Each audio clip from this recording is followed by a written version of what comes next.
I would like to point out one last detail about the change of variables formula, and that is that the Jacobian matrix appears between two vertical bars, and I mentioned that the two vertical bars represented that we were taking the determinant of the Jacobian matrix. But that determinant could be positive or negative, and so the vertical bars actually also represent an absolute value. So we should have the absolute value of the determinant of the Jacobian represented between those two vertical bars. So here, not only do the vertical bars represent a determinant, but they also represent an absolute value.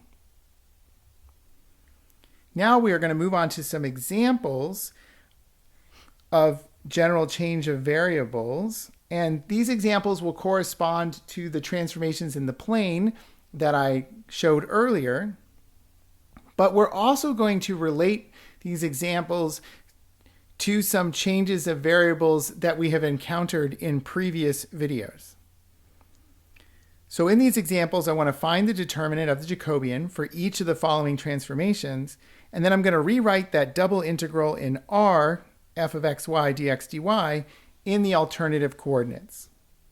I'm going to start with that first example where x and y are given by u plus v over 2 and u minus v over 2. And then R is the diamond-shaped region from example A. So in essence, if we go back to example A, we would like to perform an integral over this diamond-shaped region. This would actually be very difficult to describe as a double integral. We would have to probably split this up into two regions, maybe the negative x's and then the positive x's. So we'd have to split it up into two different double integrals, and that would not be a fun double integral to do. So what we're going to do is we're going to transform the diamond region using the inverse transformation back into the square region in x's or in u's and v's. And that will allow us to simply describe this double integral over a nice rectangular region and make it a lot easier to perform the double integral. So let's see how that's going to work. So we have our transformation, and we'd like to take the Jacobian of that transformation.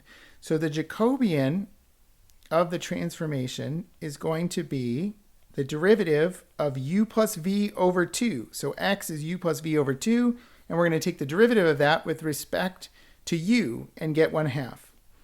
Then we're going to take the derivative of x with respect to v and then also get 1/2. Then we're going to take the derivative of u minus v over 2, which is y. We'll take the derivative with respect to u and get 1/2. And then the derivative with respect to v is going to be negative 1/2.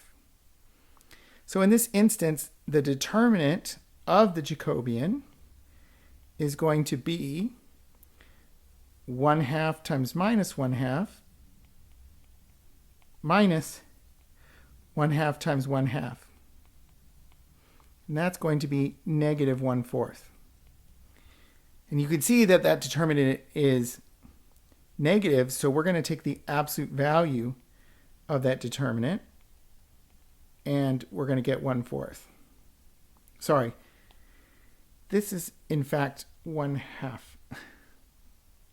Negative 1/4 minus 1/4 is negative 1/2. Okay, so that means that if we want to do our double integral of over the region R of f of xy, say dx dy, so the double integral over that diamond region, we can in fact do the double integral instead over the square region of f, if we rewrite it in terms of u and v, du dv, and then we need to have that Jacobian, and the Jacobian is 1/2. Now, the rectangular region, if you recall from the previous example has u's and v's that run from -1 to 1. So it's very easy to describe that region in the UV coordinate system. So what we're going to have to do then is rewrite x and y in terms of u and v, and then we can perform this double integral over this nice rectangular region. Now you might ask yourself, what is the significance of the Jacobian? What is the significance of the 1/2? Let's go back and look at this diamond-shaped region again. Well, when I look at the diamond-shaped region, I'll notice that it's basically a square that has been rotated. And so I can find the area of that square. The length of each side is actually the square root of 2. You can see that because we can use the Pythagorean theorem on a right triangle whose base and height are 1. Okay, so each side here is actually just the square root of 2. And then, of course, that means that the area of that diamond is going to be 2. But if you look at the region in the UV plane, each side has actually length 2. And so the area of that square region is 4. So the area of the diamond is actually half the area of the square. And so the Jacobian is taking into account that change of area. So the 1/2 that you see in the Jacobian represents that the area of the diamond, the area of S equals 1/2 the area of R. And so that is the function in this case of the Jacobian, is taking into account that change in area when we did the transformation. Sorry, I'm going to rewrite that. The area of R, the diamond region, is 1/2 the area of S. Much better. Okay, let's now move on to our second example. And our second example is going to be this change to polar coordinates, where x is equal to r cosine theta and y is equal to r sine theta. So let's look at the Jacobian. We're going to take the derivative of x with respect to r and then theta. The derivative with respect to r is just cosine theta, and then the derivative with respect to theta is minus r sine theta. Now I want to take the derivative of y. The derivative of y with respect to r is sine theta, and then the derivative of y with respect to theta is r cosine theta. So again, we need to take the determinant of this Jacobian. The determinant of the Jacobian is going to be r cosine squared theta, and then we're going to do minus a negative r sine squared theta. So in other words, we have r cosine squared theta plus r sine squared theta. And so the determinant of the Jacobian is in fact just r. Well, what that says is that if we have to do a double integral over a region we'll call R of a function of x and y, dx dy, then we're going to do a double integral. In this case, we're going to integrate over the unit circle, which would have been very difficult to describe in x and y coordinates. So instead, we'll describe it in polar coordinates. Okay, so that gives you an angle theta from 0 to 2 pi and a radius from 0 to 1. So it's much, much easier to describe that region in polar coordinates. Now f is going to be a function of r and theta using our transformation. And then the Jacobian is r, so we get r dr d theta. And hopefully that looks familiar because that's exactly what we got when we did the polar coordinate change. So we looked at this problem from a different perspective. We looked at it from the perspective of areas and finding the areas of polar regions. And it does, in fact, agree with this sense of general change of variables. Okay, so the r in the r d theta, in fact, comes from the Jacobian. Well, that makes me wonder what happens if we're dealing with spherical coordinates. Okay, so what if we wanted to integrate in spherical coordinates, and let's integrate over the unit sphere. This would be a difficult integral to describe in terms of rectangular coordinates. So let's see if we can figure out how to do it in spherical coordinates. Well, this would require us to find, again, the Jacobian. So what we need to do is take the derivative of, say, x with respect to rho, phi, and theta. Okay, so x, take the derivative of x with respect to rho, and I'm going to get cosine theta sine phi. Now take the derivative of x with respect to phi, and I'm going to get rho cosine theta cosine phi. And then if I take the derivative of x with respect to theta, I'm going to get rho, negative rho sine theta sine phi. Now for y, I'm going to take the derivative again with respect to rho, theta, and phi. So the derivative of y with respect to rho is going to be sine theta sine phi. The derivative of y with respect to phi is going to be rho cosine theta, rho sine theta cosine phi. And then the derivative of y with respect to theta is going to be rho cosine theta sine phi. Okay, so here, okay, think about the columns. We're taking derivatives with respect to rho, phi, and theta. Okay, finally, let's take the derivative of z with respect to rho. That's going to just be cosine phi. The derivative of z with respect to phi is going to be minus rho sine phi. And then the derivative of rho cosine phi with respect to theta is going to be 0. So now I need to figure out, well, what's the determinant of the Jacobian?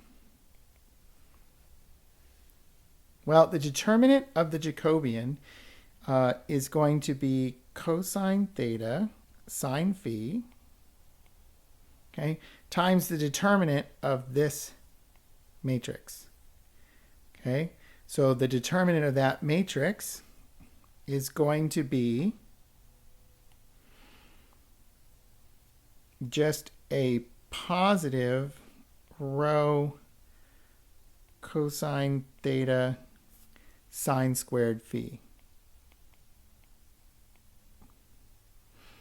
Okay, that's the first term. Now the second term is going to be minus rho cosine theta cosine phi. And then that's going to get multiplied by the determinant of the matrix formed by this and this. Okay, so that's going to also have a minus sign in it. That's going to be a minus rho cosine theta sine phi cosine phi. And then finally,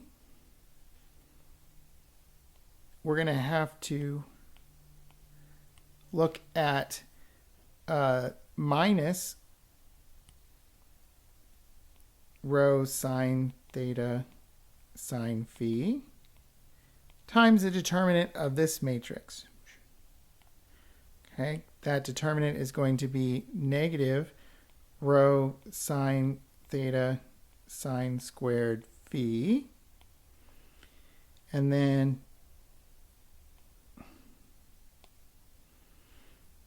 minus a rho sine theta cosine squared phi.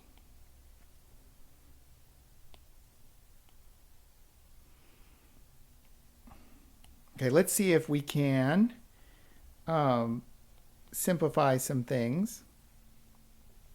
Okay, so one of the things that I want to do is I'm going to go through and kind of get rid of these minuses because I have a negative times a negative, which gives me a positive. Okay, so that's going to be a positive when I multiply those two negatives together. And then the same thing here. The negative becomes a positive when I multiply these negatives together.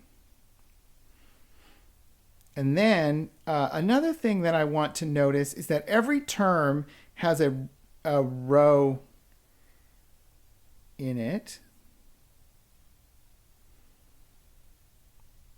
In fact, every term should have a row squared in it. So let me make sure that I didn't miss a row squared, which I believe that I did. There was a row squared right there.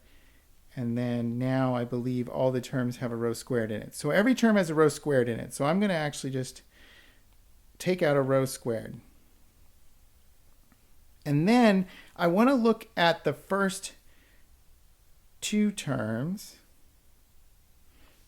And for the first two terms, I'm going to notice that there is a cosine theta there and a cosine theta there. So there's a cosine squared theta, and then there's a cosine theta there and a cosine theta there. So there I have a cosine squared theta. So here I'm going to put cosine squared theta. And then I have a sine cubed phi. So I'm going to write that as a sine phi times a sine squared phi. Okay, in the second term though, kind of looking around, see, so I had the sine phi and then the sine squared phi. Well, in the second term, I have a sine phi and then I have a cosine squared phi. So I can kind of just add that up. That gives me a cosine squared phi. Okay, and then plus. Okay, looking at the last term, I noticed that it has let's use a different color here. Okay, it has a sine squared phi in it and a cosine squared phi in it, and so those add up to 1. Okay, so what I'm left with is a row squared, and then it has a sine squared theta and then a sine phi. And that's what I have left. And so now I can do all sorts of simplifications. Okay, again, I have a sine squared phi and a cosine squared phi. That makes a 1. And then I have a cosine squared theta and then a sine squared theta that add up to 1. So in fact, this whole determinant becomes rho squared sine phi. Now that actually should be familiar because what that's saying is that dx, dy, dz is in fact going to be rho squared sine phi d rho d phi d theta. So again, this was a very complex determinant to figure out, but the result is that our notion of the change of coordinates to spherical coordinates, okay, that dx, dy, dz equals rho squared sine phi d rho d phi d theta, okay, that formula not just only comes from our understanding of volumes of shapes in spherical coordinates, but in fact comes from the general change of coordinates theorem.